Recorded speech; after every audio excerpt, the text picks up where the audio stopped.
नहीं, हमने कल दिल्ली की जनता को धन्यवाद दिया है इसके लिए। अब दिल्ली की जनता ने बदलाव के लिए वोट दिया है, माननीय प्रधानमंत्री श्रीमान नरेंद्र मोदी के नेतृत्व के साथ चलने के लिए वोट दिया है।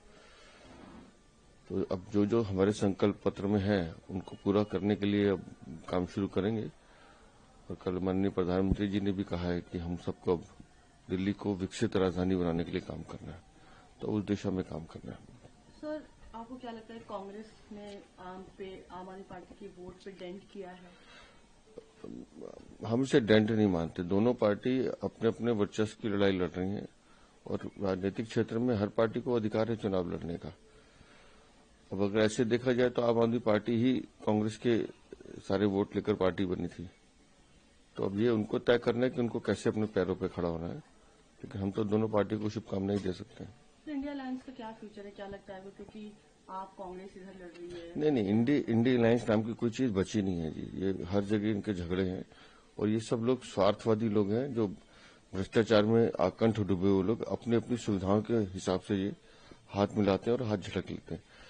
अब ये गठबंधन ऐसा गठबंधन नहीं है, ये अलग अलग राज्यों के हिसाब से चुनाव लड़ता है। तो मुझे लगता है ये मौका परस्त लोग हैं, इन पर बहुत ज्यादा चिंता नहीं करनी चाहिए। सर, स्वाति मालीवाल ने कल अतिशी जी की कल वीडियो शेयर करी जो सेलिब्रेशन के थे, उसको शेमलेस बताया, क्या कहना है इसका?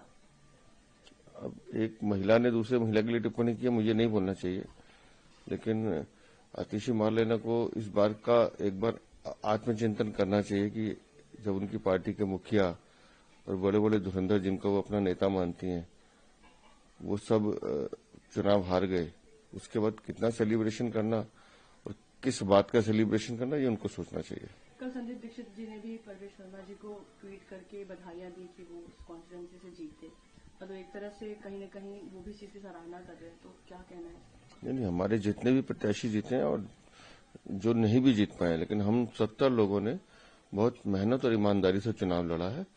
और निस्संदेह राजनीति में इतना शिष्टाचार होना चाहिए कि कोई हारे या कोई जीते, लेकिन आपस में कम्युनिकेशन बंद नहीं होना चाहिए। और क्योंकि सबका लक्ष्य एक ही होना चाहिए कि हम कैसे सोसाइटी और दिल्ली की सेवा कर सकते हैं। सर, लगातार जब भी ऑपोजिशन हारी है और जो सत्ता जीती है उस पर हमेशा ये सवाल उठा है ईवीएम को, बट कल अभी फिलहाल ऐसी कोई बात नहीं आई है, आम आदमी पार्टी की तरफ से कोई ऐसी पीसी नहीं की गई है, सबने अपनी हार स्वीकार करी है, इसमें क्या कहना है? मुझे लगता है सदमे से आने में टाइम लगेगा, एक आध दिन में वो शोर मचाएंगे, उनका स्वभाव है।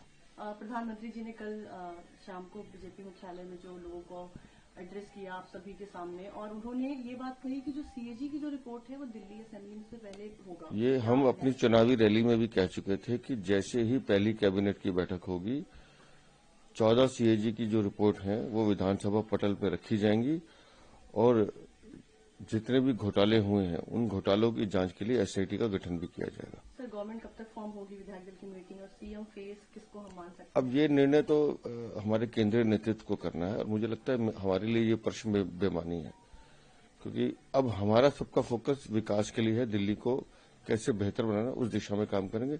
ये विषय हमारे उसमें नहीं आता।